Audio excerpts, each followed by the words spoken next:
This unit is on traditional Indian religions, and the first of which we're going to cover is Hinduism. Hinduism is one of the oldest, if not the oldest, continuously practiced religions in the world, and as a result, it serves as the foundation for later development in Indian religion and has influence globally. Over 1 billion people practice some form of Hinduism, and it's had a tremendous influence on the entire planet. So let's take a second to just look at some of the first principles of Hinduism. There's a supplemental video that I've included with this, a Hindu creation story. I'd like for you to watch that. Just kind of pause here and load that up and watch it. So we need to talk about the first principles of Hinduism. In Hinduism, there is a supreme deity. There is a creator God who is completely transcendent, who is outside of space and time, who is above any kind of mortal comprehension whatsoever. And this deity is responsible for creating the first principles of the universe. Created the laws of physics, for example. And this deity manifests itself in the form of lesser deities. Now, the three great lesser deities, that sounds contradictory, but the three major deities in Hinduism are Vishnu, Shiva, and Rama. And we're going to talk more about each one of those in detail. But these deities don't exist of their own right. They're manifestations of this superior, supreme creator God. Right? And they themselves are manifested in lesser deities. They have many different lesser gods who will appear in their stead. And those gods have lesser deities that are manifestations of themselves, all the way on down. And of course, this can extend all the way to the point where you have avatars. An avatar is a human being who is a manifestation of one of these gods. Right? So it can extend all the way down to human beings or even animals. So all of these thousands and thousands and thousands of deities are manifestations of one supreme deity. Okay, so many of these deities are specific to particular regions, right? You might have in one city a deity who is a manifestation of Vishnu. Vishnu might be manifested differently in the neighboring city. Areas as close together as St. Charles is from St. Louis in India can have very radically different beliefs. Now, they will have some basic principles that are the same in terms of Hindu principles, but the manifestations of particularly these three major gods will be very, very, very different. Finally, the way that we interact with each other on Earth it follows a specific set of laws in Hinduism. We are reincarnated when we die. There isn't the kind of linear ending like there is with Christianity, Islam, and Judaism, where your soul is judged, right, and then your destination is set. We're continually coming back again and again and again, thousands and thousands of times in Hinduism. And the character of our reincarnation is based on whether we followed the moral law, our dharma. Right? And that moral law is dependent on where we are in the social hierarchy and also the cosmic hierarchy. Right? So there isn't any one set of universal moral rules. There are some castes that can eat meat. There are some that cannot eat meat. Right? We'll talk more about that in a little bit. Your moral behavior is based on your caste, right, and how well you fulfill your function. So you're rewarded with reincarnation based on how well or how poorly you fulfill your duties in your caste. So the key points are that you have a supreme creative being that is responsible for the creation of the universe. This being is completely transcendent, therefore unknowable by human reason or human comprehension. That being manifests itself in the form of the three principal deities, Vishnu, Shiva, and Brahma, or the Trimurti, and we'll talk more about that in a minute. The Trimurti, that's the name of Vishnu, Shiva, and Brahma. That's kind of like the Trinity in Christianity. Those are related words. We'll talk more about that in a moment. And then they appear as thousands of lesser deities, and they give the rules for the different castes. Where you are in the social hierarchy depends on what rules you're supposed to follow, and you're reincarnated up or down the hierarchy based on whether you follow those rules. Okay. All right, so the first of the three major deities, which is called the Trimurti, is Brahma. Now, the Trimurti has the prefix tri, which means three in Sanskrit, the ancient language of Hinduism and of ancient Aryan India. That's not unrelated to the tri in Trinitas, the Latin word that is the basis of the English word Trinity, which also has the prefix of three. This is because, as we talked about in the first week's lesson, this is an Indo-European language, right? So it's actually related to English even, but related to Greek, Latin, all the Celtic languages, Russian, Slavic languages, right? I apologize if the volume is inconsistent from earlier. I had a heater on because it was so cold, but hopefully it isn't too bad on your system with having to adjust the volume. I'm going to try to figure out how to smooth that out.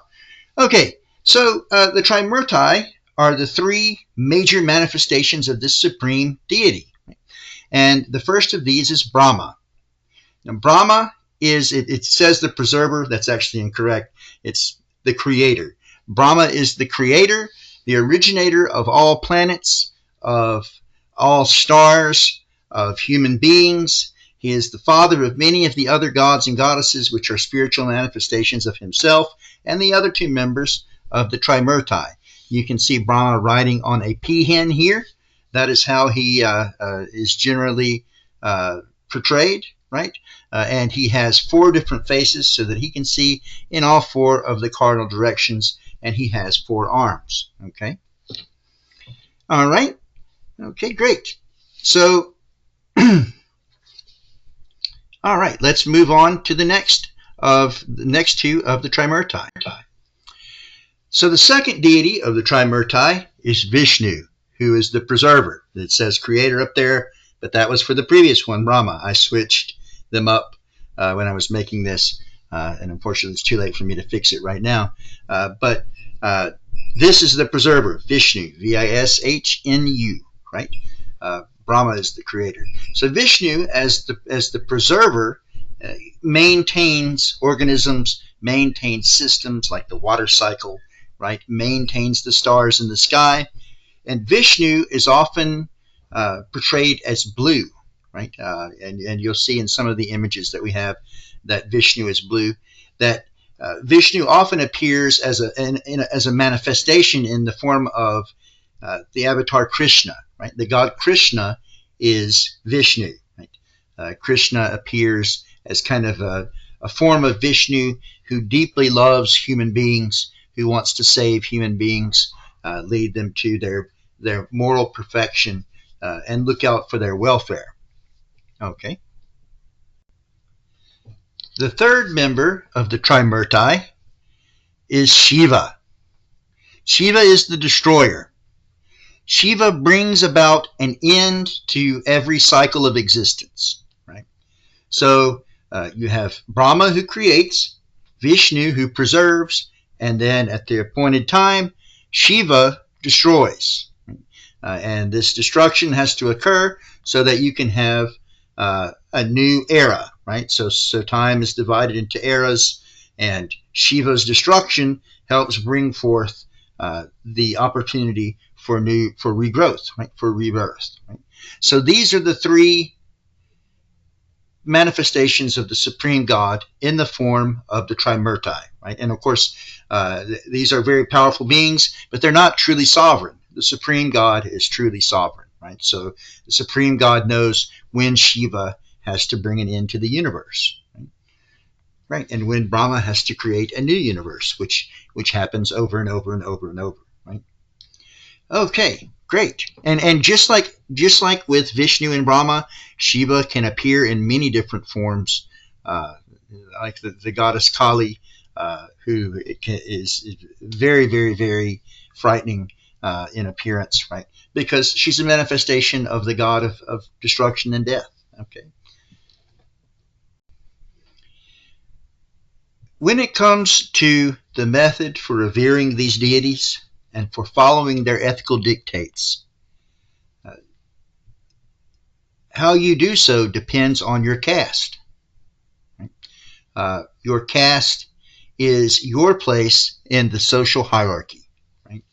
And you have 5 major castes. You have the uppermost caste, the Brahmins, who are the priests.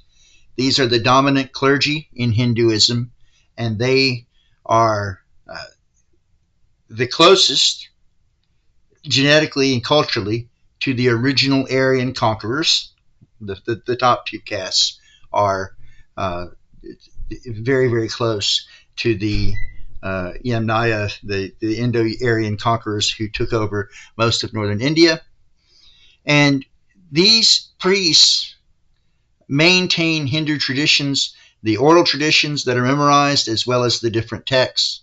And they have a very, very stringent moral code they have to follow. They're kind of honor bound to become very well educated, since they're scribes and they are maintaining the religious tradition. On top of this, they're not allowed to eat meat of any kind. They have to live chaste lives. They're allowed to get married in many instances. In some instances, they become sadhu, or holy men, which we'll talk more about in a moment, and they don't marry. But they're not allowed to engage in a lot of activities that in certain commercial activities and certain recreational activities that everyone else can. Right?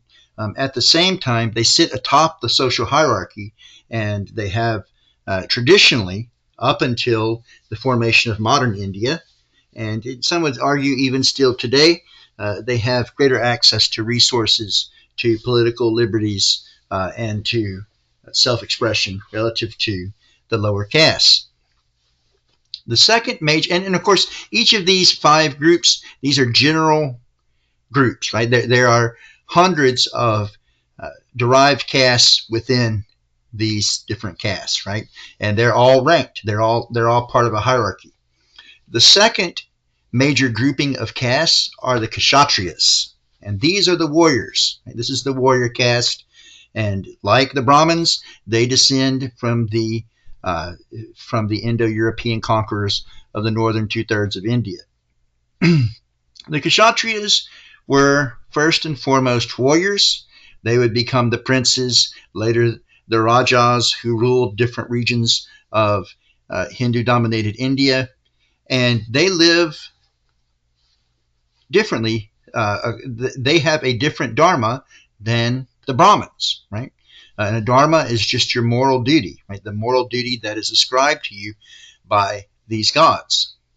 The Kshatriyas are allowed to eat meat, for example. They can eat chicken. They can eat pork. They're not allowed to eat beef in northern India. They can in southern India. But the reason that they're allowed to eat meat is because they have to have the sufficient physical strength to go to war, to do battle. Right? Similarly, they aren't afflicted with the moral guilt from killing on the battlefield the way that a Brahmin would be. Right? So they have certain liberties that other castes don't have, and they also have certain obligations. They're not allowed to shirk from their duty to go to battle, to fight and to die for their rulers and for the gods.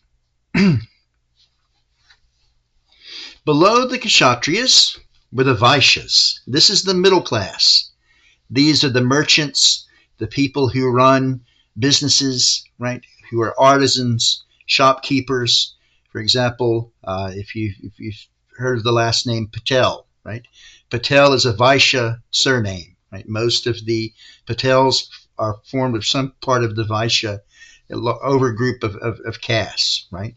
And those are people who run any manner of industries. right? So this is a caste where people traditionally could make a lot of money, but they didn't have the social liberties and prestige of the first two castes, right? This is the your bankers, your attorneys. A lot of them came from Vaishyas on up, right? Okay. The Sudras are kind of the peasants, the ordinary folk, the people who worked hard farming and working in different uh, endeavors like mines, for example, and they did a lot of hard labor, and but they were still considered an honorable caste, right? They were not allowed to eat meat. They had to follow certain ritual bathing prescriptions based on where they were at, but they weren't considered polluting. If a Brahmin came into physical contact with a Sudra, it didn't add any polluting effect or any kind of shaming or anything like that. Uh, Below the Sudras were the Pariah. They're also called Harijans or untouchables or Dalits. They have many different words. Um, we'll just use the term Dalit because that's the most common that's used. These are the untouchables, the people who are from the very bottom of society and don't really have a caste. They handle dead animals. They do a lot of work that is considered filthy, a lot of cleaning. Rat catchers are parts of our Dalits, right? And while on the one hand, they have very hard lives, they're not allowed to drink, for example, from certain wells or sit on the same, traditionally, we're looking at the pre-modern, pre-independence India, not allowed to engage in the same social spaces as people of the higher castes. At the same time, they're allowed to eat anything pretty much. Given the fact that they're in such crushing poverty, anything they can get their hands on is licit for them to eat. For example, a lot of the rat catchers, those of the rat catcher caste, will eat the rats. They'll chop up the rat meat, roast it, and then put it in rice. Right. So, and there's a video about this that I may link as a supplemental video, just so you know. And so, while again, to be a good person depends on how you react to your caste. Right? If you are a Dalit, you're one of the untouchables, well, you have to respect the boundaries of society. You can't go sit on certain benches. You can't drink out of certain wells. You can't put yourself in public spaces next to higher castes whom you might spiritually pollute, right? If you follow these rules and you live your life as a dutiful, faithful rat catcher or someone who handles dead bodies, a butcher, for example, then you will be reincarnated as a Sudra or a Vaishya or even Irap, depending on how good of a person you were. One of the things that should be pointed out about Hinduism is that in Hinduism, the way that food works is that food has an energy attached to it. And when you eat that food, you take on that energy. So from a Hindu point of view, if you eat a chicken breast, you're taking on the pain that animal felt when it was killed, when it was slaughtered, right? So by eating that chicken breast, you're eating that trauma, right? And so that there's great taboo associated with the slaughter of animals, which is why the Dalits are so heavily involved in it. And this is, of course, this has caused great conflict from the Middle Ages onward in India, because as you have increasing numbers of converts to Islam in India from about the 11th century on, they have very different laws about eating animals, right? Their laws, their culinary traditions are more similar to those of Europeans in the sense that they can eat different forms of meat without too much worry, right? They're not allowed to eat pork, but they can eat beef, lamb, chickens, etc. So where you're at morally and what you do should depend on your caste, right? And if you are a Sudra, you need to work hard on your farm. You need to take care of your family. You need to pay your taxes. You need to work in public projects when your ruler requires you. If you're a Vaishya, you need to be honest. You need to provide an honest service to the rest of society. You need to work hard at your business, and you need to give charitably to the people who are less fortunate. Okay? A perfect example of how caste works traditionally is the example of Krishna and Arjuna. Krishna is an avatar of Vishnu. See, Krishna appears as kind of bluish, purplish here with 4 arms. Krishna cares about the human race, right? Cares about the human race moving up in the chain of reincarnation. And so Krishna will appear to people to provide them with guidance on how to follow their dharma, their moral duty. So your dharma is the duty of an individual in this world, which is based on his caste, right? As we stated, right? A kshatriya, an Aryan warrior like Arjuna, has the duty of fighting in war. He can't run from battle. He can't avoid his fate. He's got to fight, and that's all there is to it. Now, Arjuna was involved in a civil war between Aryan clans, and he did not want to face his enemies. The reason for this is that his friends and relatives and mentors were on the other side, kind of like the situation in the U.S. Civil War, where you're fighting against brother, cousin against cousin, right? Arjuna didn't want to have to deal with this, and so he prayed to Krishna, "Tell me what to do. I don't want to fight." Krishna appeared to him and pointed out several things. First of all, pointed out that the world is kind of illusory, that all that matters is whether or not you do your dharma. If you do your dharma, you will be reincarnated into a higher existence. If you don't do your dharma, you violate your dharma, you'll be reincarnated into a lower existence. So don't worry about the morality or the emotions behind fighting. Your duty is to fight, so you go out and fight regardless of what you're facing. You do your dharma, and then you'll be rewarded, right? That is your main focus. So Arjuna went out and he went to battle against his friends and relatives, right? Because that was his dharma based on his caste. Okay, this is part of the Bhagavad Gita, which is part of the Mahabharata, one of the great Vedic texts that we talked about last week. What happens if you follow your dharma? Well, you build up good karma. Karma is the after effects of following or not following one's dharma, right? You can think of it kind of as like a cosmic bank account, which you can be overdraft from, right? Or in debt from. Or you can be in the green, right? So if you act according to your dharma, you do what you're supposed to do according to your caste, you get good karma. And that good karma is what enables you to be reborn into a higher state. And this can go on indefinitely. You can be a member of you can be a Brahmin, and you can live a righteous life according to your dharma. You can teach people wisdom. You can teach people about the gods. You can follow a strict vegetarian diet. You can behave justly to all people. And then you can be reborn as a demigod, right? Or even a god. So you can transcend cosmically up the ladder. The Kshatriyas are warrior castes, right? A group of warrior castes. So they were not able to be nonviolent. It was against their nature and their dharma to be nonviolent. In the case of the Brahmins, the Sudras, the Vaishyas, basically every caste but the Kshatriya caste, what was called ahimsa, which means nonviolence, was necessary for you to produce good karma. Right?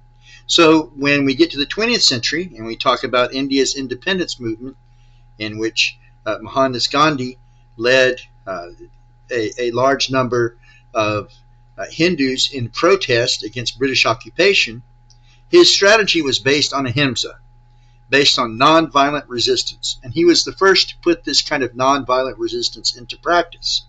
And the inspiration he got for this was his traditional religious beliefs. As a member of the Brahmin caste, Gandhi believed in strict ahimsa, in nonviolence, and so the kind of sit-ins and the peaceful protests that he engaged in were part of that.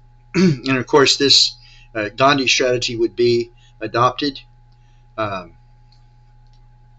by Martin Luther King Jr. in his own campaign of nonviolent protests in the United States in the 1960s, right? In which nonviolence, would be translated into American culture and applied to that situation. But the concept has Hindu roots. And you've got here pictured a sadhu, which is a kind of holy man who they will engage in feats of mortification, sleeping on beds of nails, walking on hot coals, kind of punishing themselves, living in absolute poverty, begging for their own existence. And this is a way for them to build up good karma. And not only to build up good karma by giving to them, you build up good karma for yourself. By accepting their teachings, you build up good karma. Right? Okay. The ultimate goal in Hinduism is moksha. That is escape from the cycle of rebirth and death, which is called samsara. So this cycle of rebirth and death, constantly building up good or bad karma according to your dharma, moving up and down the hierarchy. The goal is to eventually no longer be reborn, because once you're no longer reborn and you escape, you become one with the Supreme Creator. Right? You enter into a state of bliss, of unity with God. And that's the ultimate goal for all living things, to get to the point to where they're completely united with God and no longer coming back to this physical plane. And of course, you do this by following your dharma, as stated earlier. And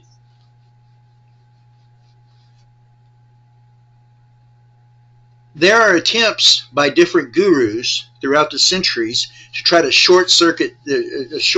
take a shortcut in this process, right? Instead of transcending from caste to caste to caste, going up the social hierarchy completely and being reborn. There are attempts to go straight to moksha, right? And one of the ways that people will attempt to do this is by taking on the lifestyle of a sadhu that the individual we just mentioned, a kind of Hindu holy man who practices extreme feats of self-denial. Many Hindus will also attempt to serve or to donate to an avatar. I'll give the example. I will give an example of in Nepal. There's, I believe, a supplemental video that I'm including in one of our supplemental videos about the Kumari, the young girl goddesses from Nepal. Now, these are girls, I think, around 5 to 11 years of age, who they are an avatar of Vishnu. And so this goddess lives within them, who is herself an avatar of Vishnu, and these little girls are able to transmit blessings to people, not just for temporal or worldly good fortune, but also to help speed up their process through moksha. Right? And these little girls are worshipped as goddesses. There are 3 of them in Nepal, and they're still worshipped today as goddesses. And every time one of these little girl goddesses menstruates, goes through puberty, she loses her avatar status, and then it's transferred to a new little girl. Right? So and then the cycle continues, and these little girls are worshipped. And I'm going to include part of that in the supplemental video. But that's part of the way that people will attempt to kind of shortcut their way up the cycle, right? Through all kinds of different means. And one of the major attempts to reach moksha early was that of the founder of Buddhism. Buddhism is, to a certain extent, an attempt to get out of the cycle of rebirth and death early. Right? And we're going to talk more about that in our second video, which is focused on the second great Indian religion in terms of numbers, and that's Buddhism. Okay, thank you for listening.